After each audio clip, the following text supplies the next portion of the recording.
I'm very happy to be able to introduce Mark Kleinman, who is Global Head of Sales and Project Finance at GE. And of course, we all know that GE is a major maker and shaker in Africa, and I congratulate you on the leadership of your company.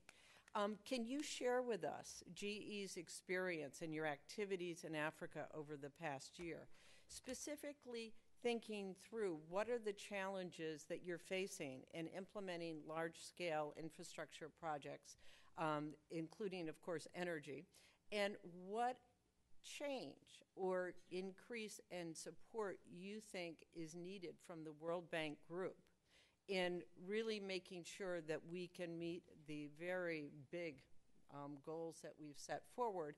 And as you talk about that, if there are specific examples of projects that can illustrate where we're stuck, what's needed, and the kinds of solutions we work. Thank you. Sure. Thank you, and thank you to Africa Investor for inviting GE to be here, inviting me, and for hosting all of this. So I think it's very important.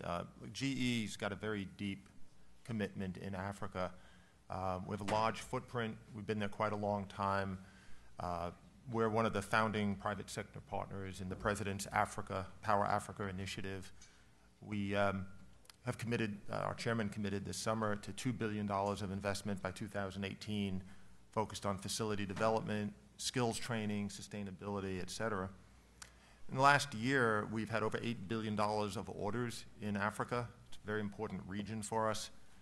Focus has been, of course, a lot of infrastructure, transportation, power, particularly gas turbines, both large ones and smaller localized ones, wind and renewable, oil and gas, and healthcare. So very important in our strategy to be there, and we're also very focused on trying to just improve the quality of life for the people in Africa. And we, like everyone here has been saying, we really believe that infrastructure in total is very, very key to doing that, delivering clean water, delivering electricity, transportation, healthcare to the very, very large number of people in Africa who don't have access to that. So, but we all know there's challenges, right? So some of the things that we see every day, I'd call it market maturity. So some of that is capital markets maturity, and the more developed the capital market is, the more likely it is to be able to attract liquidity and to be able to move things around and provide liquidity. And I'll talk in a second just about analogies to the mortgage markets with infrastructure and how you create liquidity from something that inherently doesn't have much liquidity. But also legal, regulatory markets. We need to have reliable and transparent regulations and legal constructs in order to attract investors. There's long lead times. The lead times on projects. Projects are in project finance and infrastructures are inherently long-term, but projects in Africa, if you look at them, they tend to take somewhere between 50 and 100% longer than projects in other developing parts of the world. High interest rates, that's a positive and a negative. When I talk to investors, they're, of course, attracted by high interest rates, but they look at the risk-reward, and high rates, of course, are a burden for governments and for sponsors and developers. Government budgets, virtually all government budgets are under pressure, and there's a constant allocation of resources going on, and we look to governments for guarantees, and the governments have to be careful in how many of these contingent liabilities they take on. Limited experience of some of the partners. We do work with a number of partners who are very good and very experienced, but a number of the people we work with, while they're well-intentioned, their experience is still limited, and that contributes to delays in projects, et cetera. And there's a slow administrative process in most of the countries, which contributes to the lead time, et cetera. Another thing that specifically, because so much of our business is power, gas is an issue. About 24 countries in Africa have gas reserves, but there's another roughly 24, a little more than that, that don't. They all need power, and even within the countries that have gas reserves, getting it from where it is to where it's needed is a challenge. And gas availability does not equal gas infrastructure availability. So it's something that GE's actually focusing on a lot right now, and we're approaching it, trying to come with new ideas to build virtual pipelines. How do you take the gas that's there using the new technologies that have been developed in the last decade, but then get it to where you need it and have the right type of power generation that maybe also does not require massive infrastructures of transmission lines, because that infrastructure is itself another issue. And so maybe we take power down the same route that the developing world has kind of gone with telephones. Most people have just jumped over the landlines because it's too difficult and too expensive to run landlines to everyone's apartment. And they've gone straight to the cell phone, the wireless solution, for phones, for data.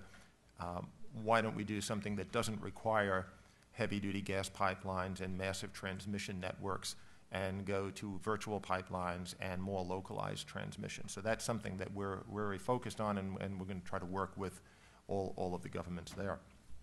So we're going to get to some of the solutions. We like to talk about what we call the total commercial solution. And what we mean by that is customers don't wake up in the morning and say, I need to go buy a 9FA turbine from GE. It'd be great if they did. We'd like that. But customers wake up in the morning and they say, gee, I need power.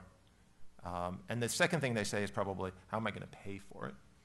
And what I always tell our sales guys is, you want to be there when they wake up. You want to be there while they're still in their pajamas, and they say, how am I going to pay for it? And you want to be the first guy in the room to say, I can help you with paying for it, with logistics, with the EPCs, with the whole total commercial solution that you need, which, of course, will include buying turbines from GE, which is, at the end of the day, that's, of course, we want to sell turbines, right?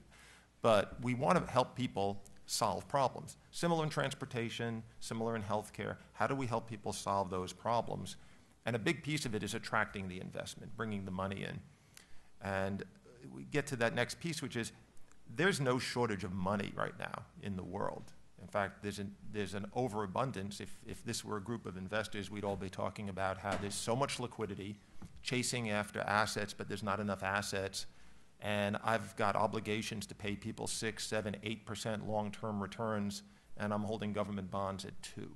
And what am I going to do with it? Or I bought high-yield bonds, and I'm getting 8, and that's still not getting me there. So infrastructure should be the asset class of the decade, right?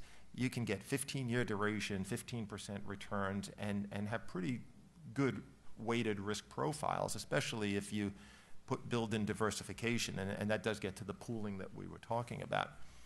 And if you think about the home mortgage, what is a home mortgage? It's one guy sitting at home watching TV in his T-shirt, hopefully making his monthly payment on his house. It's the most illiquid thing you can think of. And then anytime he wants, he can prepay it. And yet we turned it into a totally liquid security by various levels of financial technology. You pooled it, you were able to treat it in an actuarial way, you were able to get liquidity, so it didn't matter whether one guy paid his mortgage, and it didn't even matter if he would buy it back from you. All you needed to find was the next investor who could price it, buy it, trade it in a format that works. Infrastructure is different, it's larger, it's chunkier, and of course, we did have one advantage, is that we were working in one market, right? So we were building a mortgage industry in the United States where you had government entities that supported mortgage lending. We're talking now global, international markets. It's a lot more difficult, but it's not impossible. And we at GE are working with a number of investors to try to look at this concept of pooling transactions, of bringing in multiple investors in multiple transactions, so you diversify your risk and you provide the seed money you need to move things forward. So that gets to the last part of the question that you asked, which is, what are some of the things we think the World Bank could be doing to help? So we think on one thing that we've talked about is maybe working with the IMF to reduce the impact on government balance sheets of contingent liabilities, and that allow the governments to take more of a role in guaranteeing at least parts of these projects and trying to credit enhance them in some ways. Another thing would be supporting debt restructuring of African utilities. We think if the World Bank were to help with that, that would free up, again, room on people's balance sheets so that they can borrow more money and put it into infrastructure and spur development. Supporting investments in gas infrastructure. Again, getting the gas to where it's needed is key. that's not just a problem in Africa. I mean, it's a problem here in the United States. We're flaring off gas in some states because it's not even worth bottling it and moving it, and yet in other places where people are using diesel for power. But in Africa, it's critical. A third of Africa doesn't have power. Other places, diesel is the only source. The cost of that power is just crushing any other kind of development. And yet there's gas sitting in a number of countries. There's gas deposits offshore. So solving this problem is really key. So investing in exploration, extraction, storage, transmission, all of that. And as I said, that's a big thing for GE, and we'd love to work with the World Bank and with any of you on how do we build that as a specific infrastructure initiative. Supporting electrical transmission. As I said, there's a lot of technology now so that you can more localize the actual generation of power and minimize that, but you still need some, and wherever it is possible to build, that'll facilitate the possibility of building large, efficient power generating plants and getting that electricity where it's needed, whether it's factories or mines or houses or hospitals. And the last thing I'd mention is some form of credit enhancements, and maybe it's partial risk guarantees for the off-takers, because that becomes a key part of every financial analysis, is who's the off-taker, you know, what do the numbers look like, and what's their credit reliability over time. So those would be a few of the things I toss out there, and I just say, look, the challenges are great, the opportunities are also great, and together I think we can make it all happen. Thank you. Well, I thank you, Mark. That is a hefty list of things to do. So we see that we're challenged, but I really am inspired, but I think there's a lot of work there. Because as I look through projects we've tried to support in Africa, the issues are huge in filling each one of those gaps, as well as the ability of local project developers to actually be able to get the projects developed. So I thank you. Doing business in Africa. You can't afford to be without Africa Investor.